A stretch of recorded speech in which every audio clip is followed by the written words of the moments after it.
Bab 32. Pria baik memang harus seperti itu. Saudara Y. Pada saat ini, semua orang di lokasi benar-benar terkejut. Berapa banyak orang di ibu kota yang bisa dipanggil saudara oleh Ladia An? Mungkin ada, tapi itu pasti sangat langka. Orang setingkat Ladia An yang dapat membuatnya bersedia untuk memanggilnya dengan senioritas yang sama. Apakah orang ini mungkin orang biasa? Semua orang memandang Mileye. Pada saat ini, sorot mata mereka lebih penasaran. Bahkan Jessica Mo juga memiliki sedikit kejutan di matanya. Dia sedikit tahu tentang Ladia An, orang-orang yang bisa dihargai oleh Ladia An. Di seluruh ibu kota kerajaan kemungkinan hanya bisa dihitung jari. Apa kemampuan pemuda di depannya ini? Di samping, muka pangeran tertua Cassius Jiang terlihat sangat masam. Pada saat ini, dia tahu bahwa dia mungkin telah membuat taruhan yang salah. Di depan Ladia An, Mileye tersenyum sedikit. Baik. Pada saat ini, seorang pria muda tiba-tiba berjalan ke depan Ladia An. Dia membungkuk dalam-dalam kepada Ladia An. Sarjana Nasional An, orang ini menghina Nona Mo sebelumnya dan secara terbuka memukuli orang di sini. Orang ini harus dihukum berat. Mohon Sarjana Nasional An bisa memberi keadilan. Ladia An melirik pria yang berbicara. Siapa kamu? Mendengar ini, pria itu sangat gembira. Dia segera memberi hormat. Hormat kepada Sarjana Nasional An, aku adalah Di Dennis Lee. Ladia An memandang Mileye. Mileye tidak berbicara. Lin Siye tampak cemas. Dia dengan cepat menjelaskan, Kakak An, ini karena mereka yang keterlaluan. Sambil berbicara, dia dengan cepat menceritakan kembali apa yang terjadi sebelumnya. Setelah beberapa saat, Ladia An menoleh untuk melihat Jessica Mo di samping. Ekspresi Jessica Mo sedikit berubah. Keluarga Mo memang kuat, tetapi orang di depannya, jangankan keluarga Mo, bahkan pihak kuat seperti Akademi Changmu dan Pavilion Zuixian tidak akan berani menganggap enteng. Ladia An menarik pandangannya. Nona Mo, keluarga Mo adalah keluarga bangsawan. Sebagai perwakilan dari generasi muda keluarga Mo, kata-kata dan perbuatanmu mewakili keluarga Mo. Kelak tindakan kekanak-kanakan seperti ini sebaiknya dikurangi, bagaimana menurutmu? Wajah Jessica Mo berubah masam, dia tidak menjawab. Ladia An menatap langsung ke Jessica Mo. Kalau tidak menjawab, berarti ada kekesalan dan tidak terima. Selesai bicara, sebuah konsepsi niat yang kuat tiba-tiba menyebar keluar dari tubuh Ladia An, dan dalam sekejap, Jessica Mo di kejauhan tiba-tiba membungkuk seperti ditindih gunung. Tidak hanya itu, kakinya secara bertahap ditekuk di bawah tekanan. Melihat adegan ini, ekspresi semua orang di lokasi tiba-tiba berubah. Ladia An marah.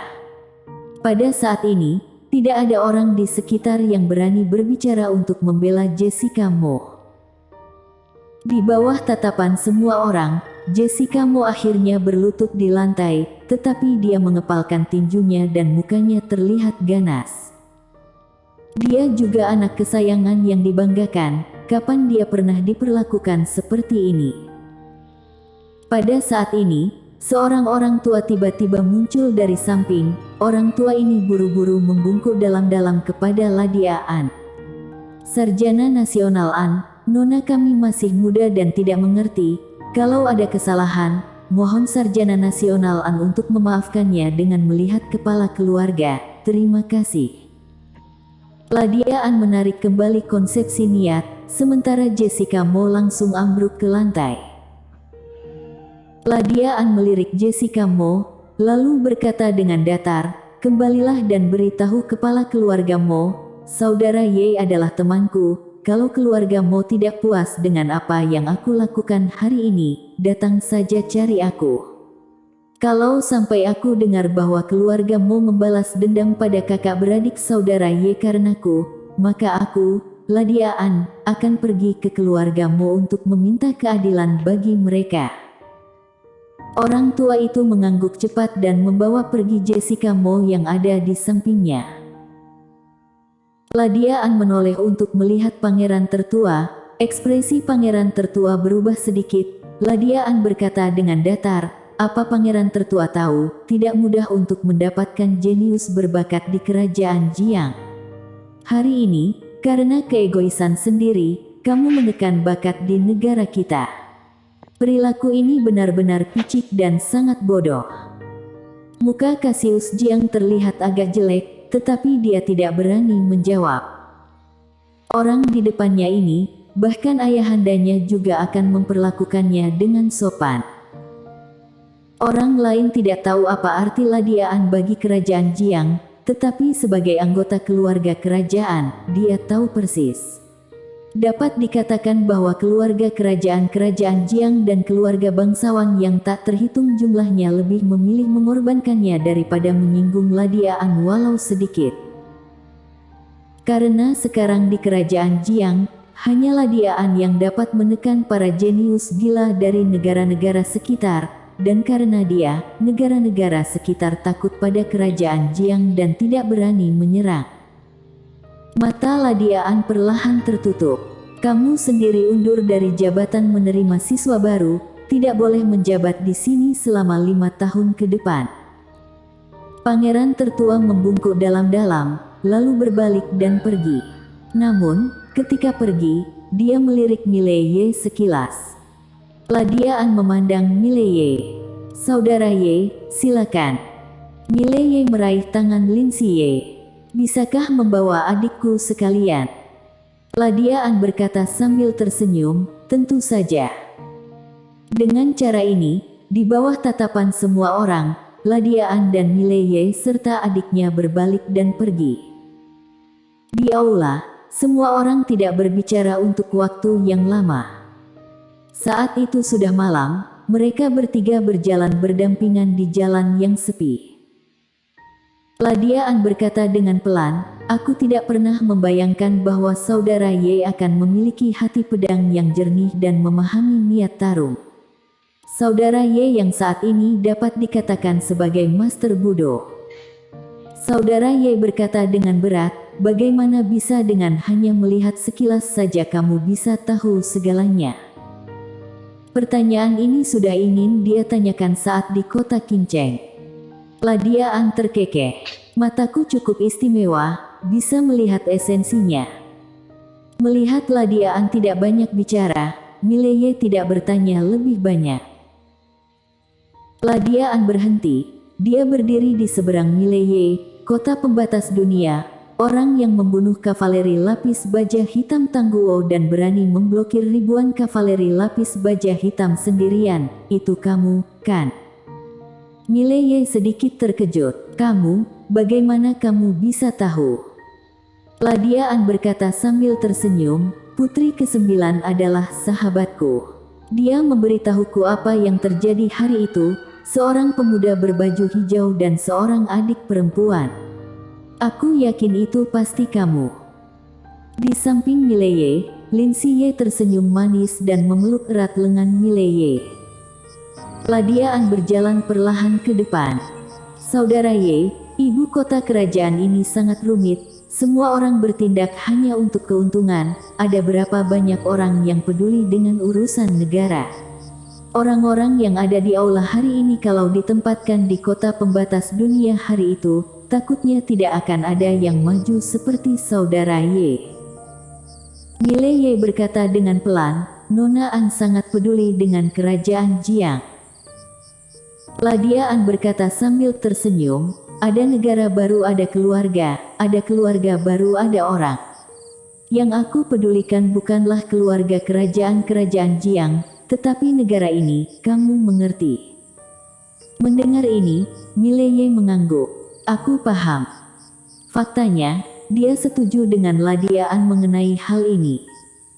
Dia adalah orang yang egois, tetapi kalau negara dalam masalah, dia juga akan maju. Seperti Ladiaan, dia tidak setia kepada keluarga kerajaan Jiang, tapi dia peduli dengan kerajaan Jiang. Ladian berjalan maju perlahan, sementara Mileye dan adiknya mengikuti perlahan. Di bawah sinar bulan, Ladian berpakaian putih seperti salju, benar-benar seperti dewi dari khayangan yang diasingkan ke dunia fana. Sungguh wanita yang cantik. Kali ini, Ladian berkata lagi, "Saudara Ye, orang-orang di ibu kota kerajaan sangat rumit, kamu seorang kultivator pedang, dan temperamenmu cukup jujur. Dalam ibu kota kerajaan, kamu harus berhati-hati." Mileye melirik Ladian. "Terima kasih." Setelah berbicara, dia berhenti sebentar, lalu berkata, "Bisakah kita bertarung?" Bertarung. Yang paling dia inginkan sekarang adalah bertarung dengan orang-orang dan bertarung dengan Master, karena bayangan di menara penjara alam sudah bukan lagi lawannya. Dia masih agak bingung tentang kekuatannya sendiri sekarang, sampai sejauh mana kekuatannya sendiri. Mendengar kata-kata Mileye, Ladian menoleh untuk melihat Mileye, lalu dia tersenyum. Senyum ini sangat cerah. Bahkan Mileye tampak sedikit bingung melihatnya, tetapi dengan cepat sadar kembali. Di samping Mileye, Lin Siye berkata pelan, "Kakak, kamu sangat cantik." Ladian dengan ringan mengelus kepala Lin Siye. Yang disebut kecantikan tidak lain hanyalah di luar. Kekuatan dan kecantikan seseorang terletak di hati. Ketika mengatakan itu, dia menatap Mileye, lalu berkata sambil tersenyum, "Setelah kamu mencapai alam energi perlindungan, kita akan bertarung, bagaimana?"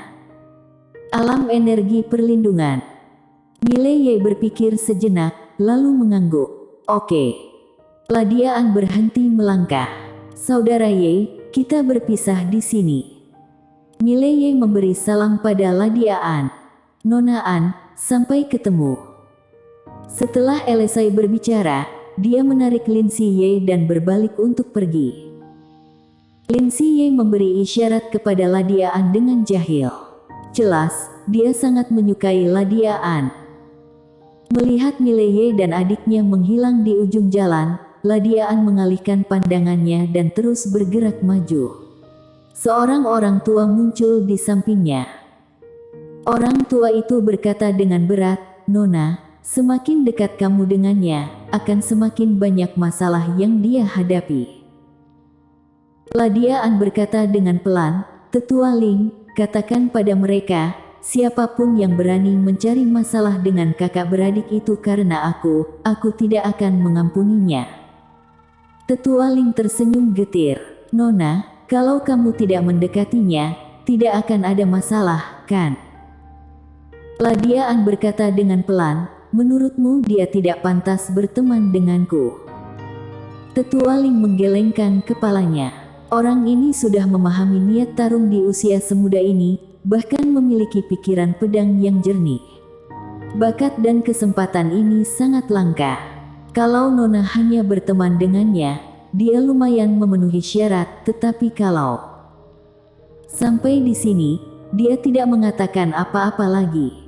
Karena dia menemukan bahwa nonanya bersikap sedikit istimewa pada pemuda itu. Ini bukan hal yang baik. Ladian terkekeh. "Tetua Ling, kamu takut aku menyukainya, kan?" Tetua Ling tersenyum getir, "Nonanya ini terlalu blak-blakan. Tidak bisakah lebih halus sedikit kata-katanya?"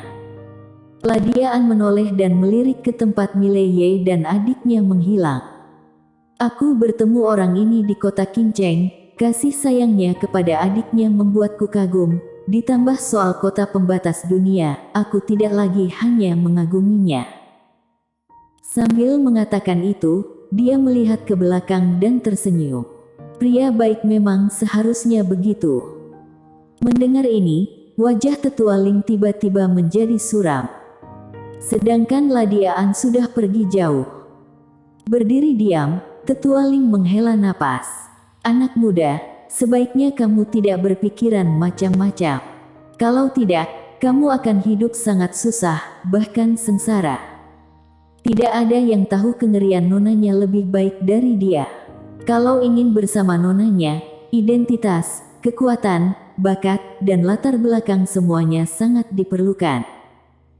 Sedangkan Mileye, dia sudah menyelidikinya, dia benar-benar hanya anak terlantar dari sebuah dunia kecil. Hanya masalah identitas saja keduanya sudah terpisah ratusan mil. Setelah beberapa saat, Tetua Ling menghela napas pelan dan mengikuti. Di ujung jalan, Mileye perlahan berjalan ke kejauhan dengan Lin Siye di punggungnya. Kakak sangat cantik. Iya. Kakak, apakah kamu suka Kakaan? Kakak, kenapa kamu tidak menikahi Kakaan saja? Menurutku Kakaan sangat cocok untukmu. Kakakmu ini tidak punya apa-apa, mau suruh dia menderita seperti kita. Kalau begitu, apakah kamu menyukainya? Aku hanya ingin kamu aman selamanya. Kak, aku ingin bersamamu selama-selamanya. Dasar bodoh, kamu masih harus menikah. Tidak mau. Kenapa? Karena aku tidak akan pernah bertemu seseorang yang lebih baik dari kakak. Bersambung.